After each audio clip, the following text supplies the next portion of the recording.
This is Late Night Health. This is the radio show that cares about the most important part of your life, your health. Hi, I'm Mark Alyn. Along with the insane Daryl Wayne, we're going to be here for the next 2 hours as we focus on a variety of health issues that touch each and every one of us, from palliative care and hospice functions, all the way to talking about, fitness for people who are pleasingly plump and chunky. All that and much more on today's show, which, by the way, Daryl, congratulations. On what? This is our 200th It is. episode. Our bicentennial. Our bicentennial. We are old. That just proves it right there. We're going to start real quick with Dr. Margaret Overton. She's an anesthesiologist, and she's written a book, and we're pleased to say that we're one of the first, if not the first, people to talk about this. The book will be out in March, and it's called Hope for a Cool Pillow. Dr. Overton is an anesthesiologist, but the book came not from her medical practice, but personal experience. Is that true? Yes. Thank you for inviting me, Mark. The book is a combination, actually, of my own personal experiences with my parents, both of whom died at home in hospice, but also my experiences in my career with deaths I've seen at the hospital. In looking at hospice, I think of nonprofit. I think of the fact that 20 years ago I did some videos for the hospice in Ventura County as a pro bono, and that they're nonprofit. But in our changing world of healthcare, hospice has become a big business. Yes, it has. As a matter of fact, I think the numbers I've seen recently indicate that 70% of hospices in the U.S. are now for-profit. My brother-in-law died about 6 months ago, and I was there the last 3 days of his life. He was being taken care of partially by a hospice in Florida, and this hospice is actually publicly traded. Oh my God! So this is when I read the book, when I looked at the book, I was thinking, go back to the gladiators where they threw Christians to the lions, okay? Where they had people fight to the death and people rallied around that. We're doing that again, except it's just dollars instead of applause and yelling. Right. Well, the upside is that, the government, through Medicare, provides people with the hospice benefit. The downside is that, we have a free market situation. And so hospice organizations are now being bought up in mergers and acquisitions, very, very commonly. And so you have to ask yourself, is the original mission of hospice being lost when there's clearly a profit to be made and there are shareholders involved? Line them up. People are dying to get in. I mean, it's my father sold cemetery plots. So it's an old joke in our family. What I don't understand is that, to me, hospice was designed to ease end of life, not only for the patient, but for the family. Right. That's exactly right. And it's easy to imagine that the mission, the whole concept of making patients comfortable at home is sometimes lost. And when you start reading about this, it becomes very disconcerting.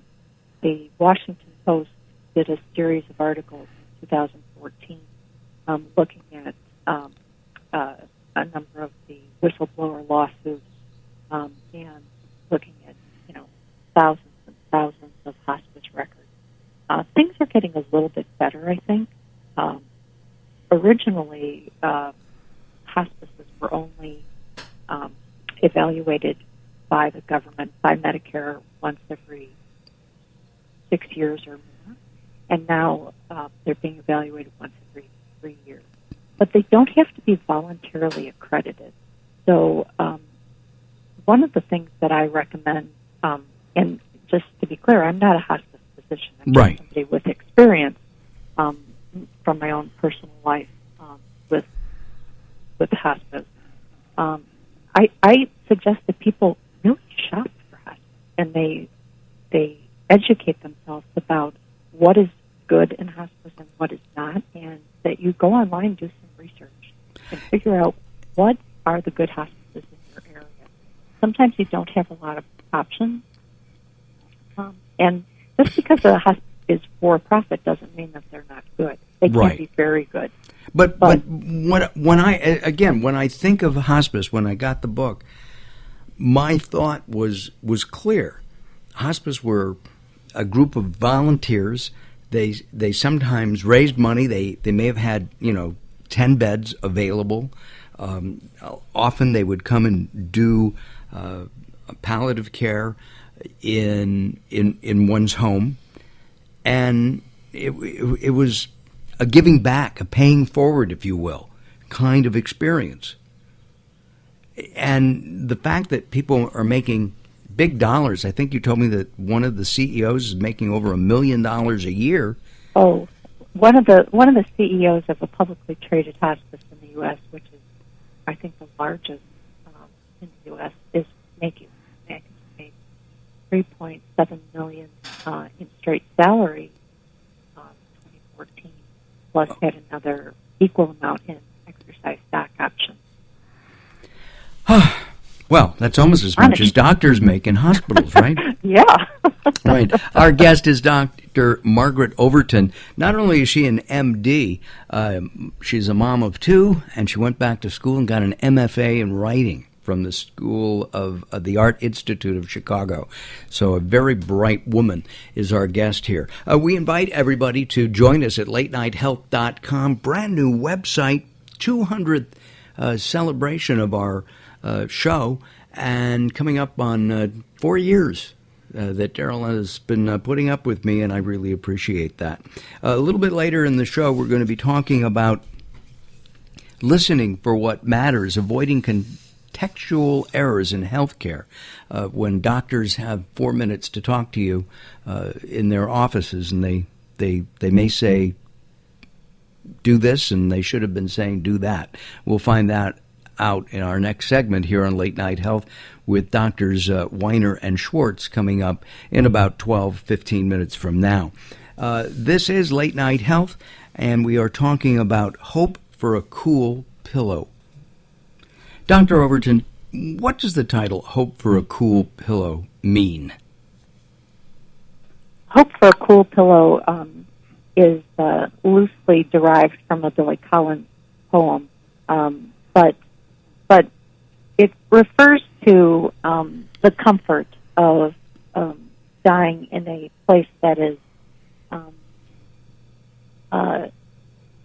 where you want to be, where you rest your head on in a soft place, in a cool place, where you're surrounded by your loved ones, the people who matter to you.